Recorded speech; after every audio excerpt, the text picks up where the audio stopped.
Good morning, good afternoon, good evening. I recently was reminded by an incident that occurred back in 2016 with a picture. And here it is. Maybe you remember it. So much has happened since then, right? It was at a rally of Donald Trump's when he was talking about a particular reporter who had a disability, and Mr. Trump was trying to get across how the reporter was coming across to him. This reporter had disabilities, and Mr. Trump felt like it was appropriate to make fun of this reporter. Anyway, Mr. Trump said that he did not know that the man had a disability. He wasn't making fun of him. I'll leave it at that.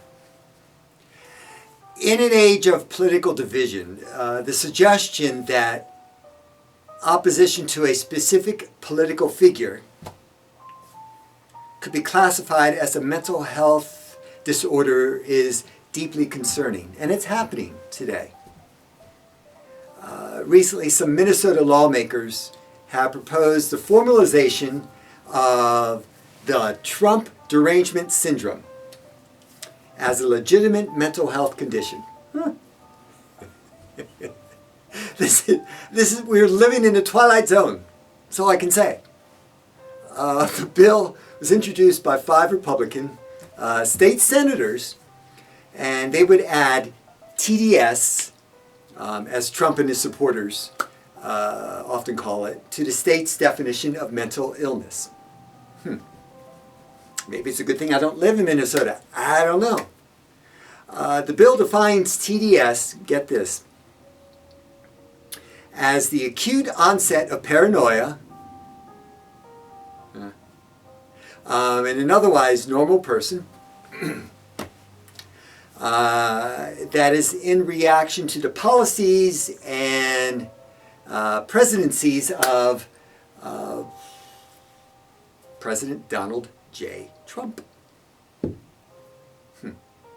It also says symptoms may include Trump-induced general hysteria,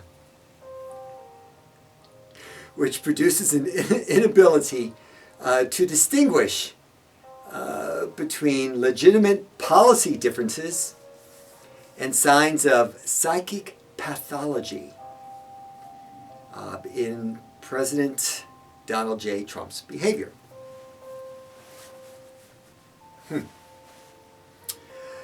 If this political idea gains traction,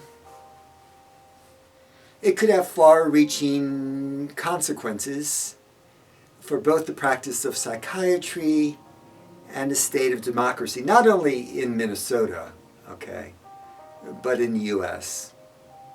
Those who speak of Trump derangement syndrome categorize people who oppose Trump's policies and leadership style as mentally unstable or irrational. Enshrining this belief in law could pave the way for pathologizing, if you will, political dissent on a much larger scale. Political opposition is a normal and an essential part of a democratic society, right? The proposal to classify this opposition as a mental disorder would dangerously blur the lines between ideological differences and clinical disorders and conditions. Political views, whether in favor of or against Trump, are deeply subjective and reflective of a person's beliefs, experiences, and their values. They are not symptoms, okay, of mental illness. To equate them as such, Lordy be, would undermine democracy itself by treating disagreement with others as an ailment rather than an expression of free thought. If T.D.S. were recognized as a legitimate condition,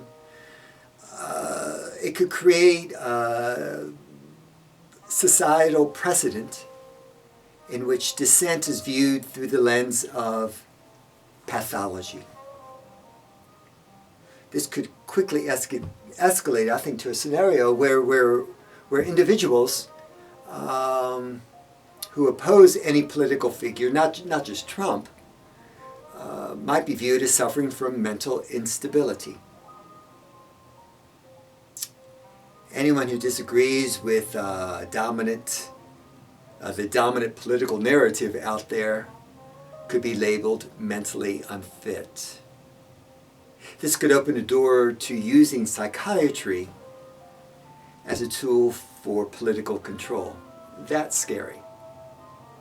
For instance, consider an individual who vocally participates in, let's say, I don't know, climate change activism,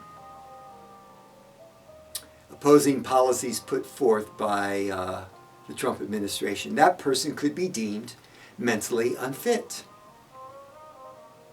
because of their beliefs. Political dissent would become a medical issue. In the worst case scenario, employers or government agencies,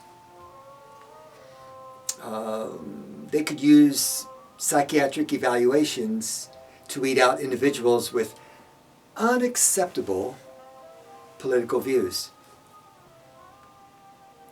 The idea of political conformity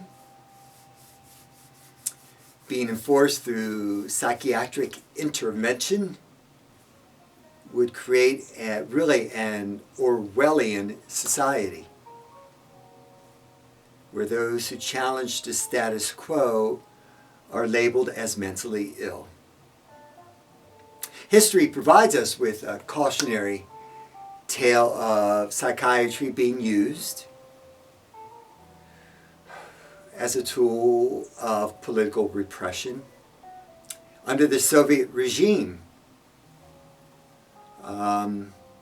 dissidents were routinely labeled as mentally ill in order to silence their opposition. The United States is built on principles of free speech and open to debate. The notion that political disagreement could be categorized as a mental illness is antithetical to our democratic values. It would stifle dissent, create an environment of fear and self-censorship, and fundamentally alter how Americans engage with one another politically. If individuals fear being labeled mentally unfit for expressing opposition to political figures, many might choose to remain silent. Instead of engaging in open debate, citizens might avoid discussing politics altogether, contributing to a society where only those in power are able to shape the national conversation. The ability to criticize leadership is vital, okay, to holding those in power accountable. The moment we start pathologizing political beliefs, we diminish the strength of our democratic institutions. people should feel empowered to voice their beliefs. Engage in respectful debate and challenge those in power without fear of being labeled mentally ill. The push to recognize T.D.S, Trump Derangement Syndrome, as a mental health disorder is more than just a political maneuver. It's a dangerous step towards the medicalization of political opinion. We must reaffirm our commitment, to open dialogue, intellectual diversity, and protection of democratic principles.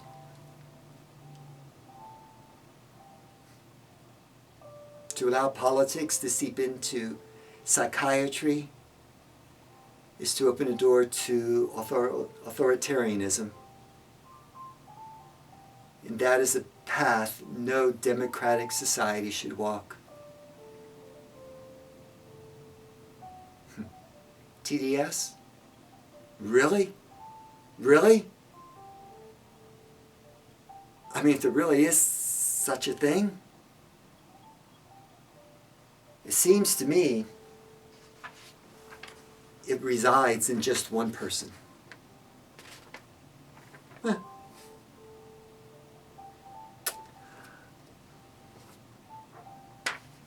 You guys take care of yourselves, okay? Be good to yourself. Take care of your mental health. Love each other. Listen to one another. Respect one another.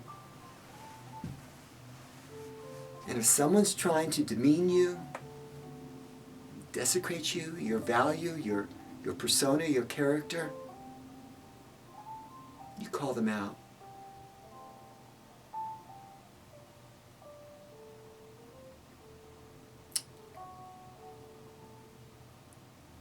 Do it in a loving way.